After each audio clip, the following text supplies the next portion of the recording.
নমস্কার।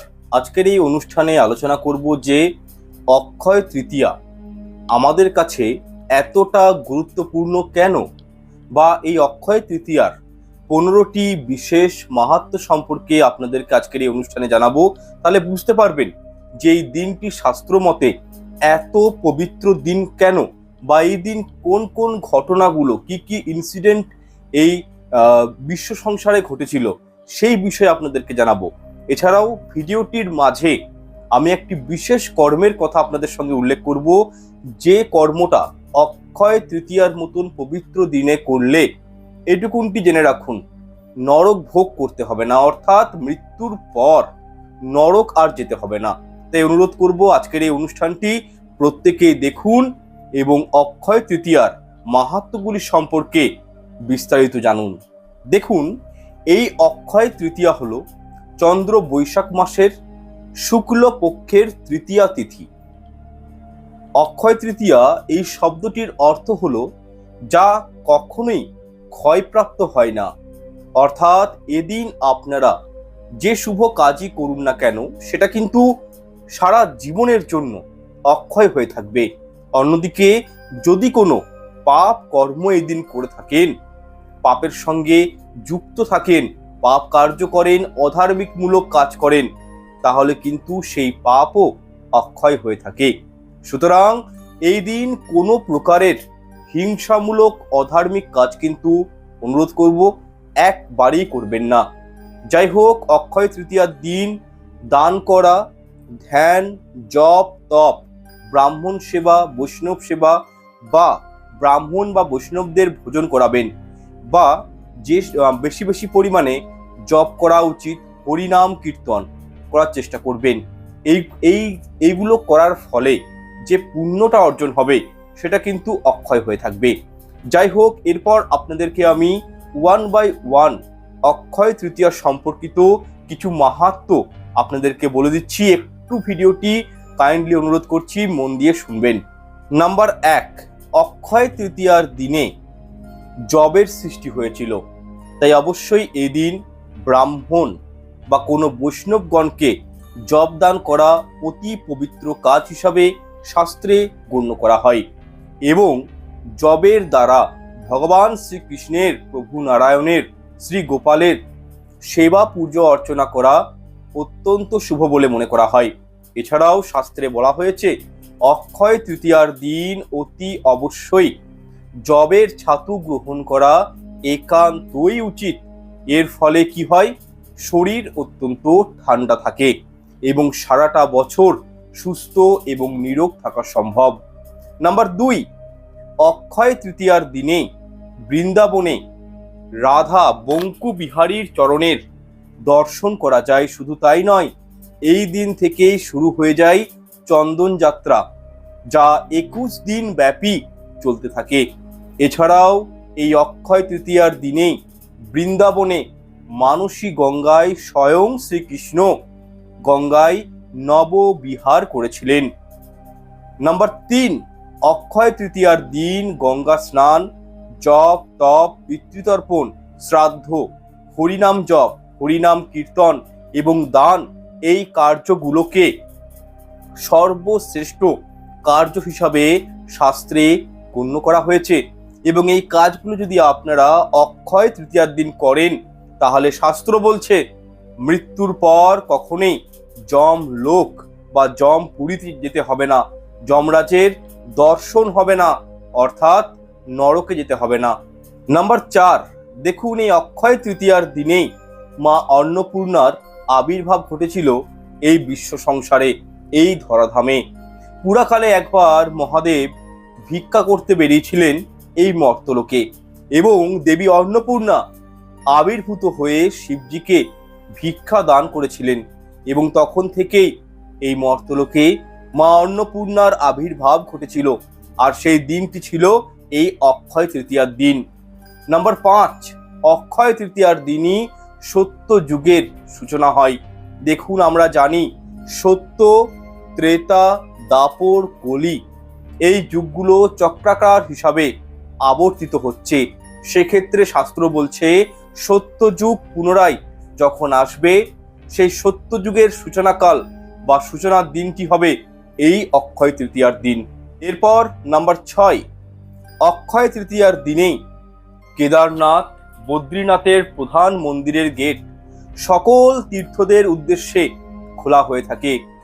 যে গেট 6 মাস পর্যন্ত বন্ধ থাকে, সেই মন্দিরের গেট এই অক্ষয় তৃতীয়ার মতন পবিত্র দিনেই সকলের উদ্দেশ্যে খুলে দেওয়া হয়। দেখুন, কেদারনাথ বদ্রীনাথের প্রধান মন্দিরের গেট যখন বন্ধ থাকে তখন ভগবানের সেবা করেন স্বয়ং দেবদেবীরা, এবং গেট খুলে দেওয়ার পর মানুষেরা সেবা করে থাকেন ভগবানের। এবং ভাতৃ দ্বিতীয়ার দিন এই মন্দিরের গেট পুনরায় কিন্তু বন্ধ করে দেওয়া হয় এবং মন্দিরের ভিতরে প্রদীপ প্রজ্বলিত করা হয়, যেটাকে বলা হয় অখণ্ড প্রদীপ বা অক্ষয় প্রদীপ। এবং এই প্রদীপ 6 মাস ব্যাপী জ্বলতে থাকে। এবং অক্ষয় তৃতীয়ার দিন যখন প্রধান মন্দিরের গেট পুনরায় ওপেন করা হয়, খোলা হয়, তখন কিন্তু প্রদীপ প্রজ্বলিত অবস্থায় থাকে।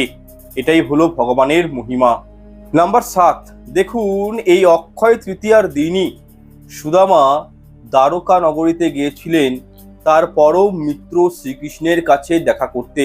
কারণ সুদামা ছিলেন অত্যন্ত দরিদ্র এবং তার স্ত্রীর অনুরোধে উনি তার পরম বন্ধু শ্রীকৃষ্ণের কাছে গিয়েছিলেন দরিদ্রতা দূর করতে। তবে সুদামা অত্যন্ত গরিব হওয়ার কারণে সামান্য মাত্র 1 মুঠো চাল প্রভু শ্রীকৃষ্ণের জন্য আনতে সক্ষম হয়েছিলেন। এবং শ্রীকৃষ্ণের সঙ্গে দেখা করে সুদামা যখন ওই 1 মুঠো চাল শ্রীকৃষ্ণকে প্রদান দেন, এবং সেই চাল ভগবান গ্রহণ করে এতটাই তৃপ্তি লাভ করেছিলেন, যার ফলে সুদামার জীবন থেকে সমস্ত দুঃখ, দরিদ্রতা, অর্থকষ্ট উনি কিন্তু দূর করে দিয়েছিলেন। কিন্তু সুদামা যে কারণে শ্রীকৃষ্ণের কাছে এসেছিলেন দারিদ্রতা দূর করার জন্য, সেই কথা কিন্তু কৃষ্ণকে উনি চেয়েও বলতে পারেননি। কিন্তু ভগবান হলেন কি, উনি হচ্ছেন অন্তর্যামী। সেহেতু সুদামা যখন নিজের বাড়িতে ফিরে যায় তখন উনি দেখেন মাটির ঘর পরিবর্তন হয়ে সেখানে রাজভবন গড়ে উঠেছে, যা দেখে সুদামা নিজের ঘরকেই ঠিকঠাকভাবে চিনতে পারছিলেন না। এবং এই অলৌকিক ঘটনাটি এই অক্ষয় তৃতীয়ার দিনই কিন্তু ঘটেছিল। তাহলে বুঝতে পারছেন যে কতটা মাহাত্ম্য রয়েছে অক্ষয় তৃতীয়ার মতন পবিত্র দিনটির। যাই হোক, 8 নম্বর পয়েন্টটি হলো, এই অক্ষয় তৃতীয়ার দিন কুবের মহারাজ মহাদেবের বিশেষ পুজো অর্চনা করে মহাদেবকে সন্তুষ্ট করে বিশাল ঐশ্বর্য লাভ করেছিলেন এবং ত্রিভুবনের যাবতীয় টাকা পয়সা ধন সম্পত্তির অধিষ্ঠাতা দেব হিসাবে উনি কিন্তু গণ্য হয়েছিলেন। অর্থাৎ কুবের মহারাজ এই অক্ষয় তৃতীয়ার দিনই স্বর্গের কোষাধ্যক্ষের পদ লাভ করেছিলেন।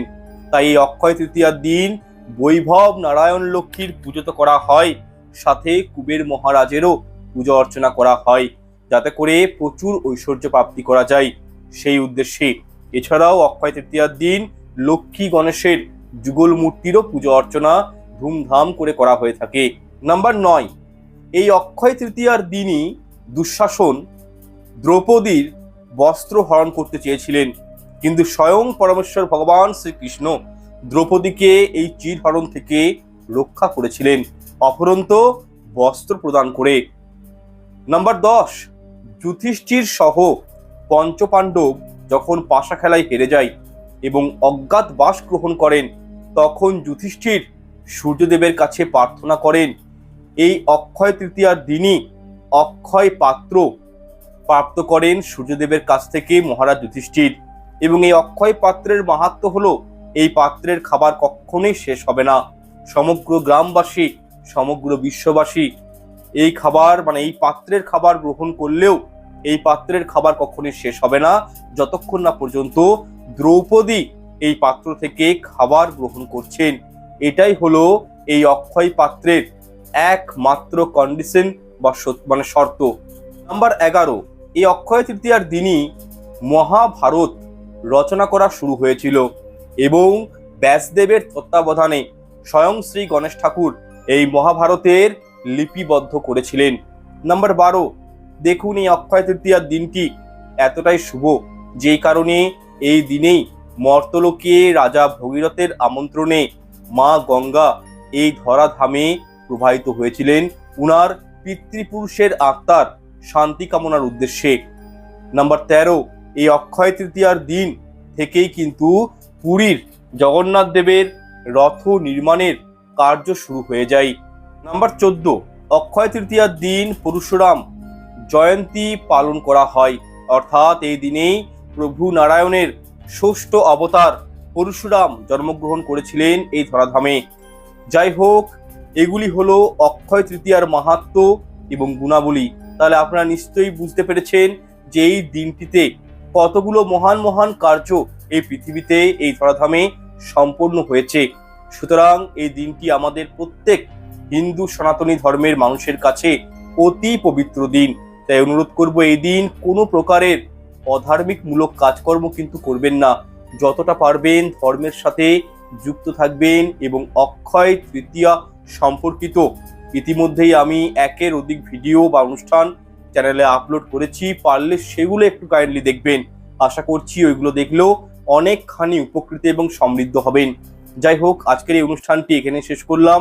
যদি অনুষ্ঠানটি ভালো লেগে থাকে লাইক কমেন্ট শেয়ার করতে ভুলবেন না এবং চ্যানেলটি অবশ্যই সাবস্ক্রাইব করে পাশে থাকা বেল আইকনটি অন করে রাখবেন। ঈশ্বর প্রত্যেকের মঙ্গল করুক। নমস্কার, ধন্যবাদ।